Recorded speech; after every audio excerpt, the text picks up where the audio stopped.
রাধে রাধে। তো আপনার কাছে লাই পাতা বড় হয়ে গেছে, আজকে আমরা খাইও লাইমু মাছ দিয়া। বাবাই আনছেন মাছ। এই দেখো, পরিশ্রমের সুখ আসে, পরিশ্রম করলে সুখ আসে। দেখছ কত মেহনত করছি।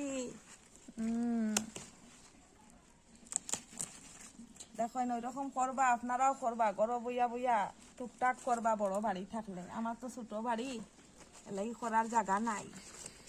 দেখি কতও বালা, নিজের বাড়ির একটুকু বালা। ওই ইসুটা তো আরো আছে না, ও কি ভাল লাগে দেখতে গো। ওয়াও, এই দেখো, কিন্তু ফুকা ফুকা হয়ে যায়। এগুলো আরো বড় হইব না নি? এগুলো অলকপি না নি এগুলা? ওই এগুলা ওলকপি। ও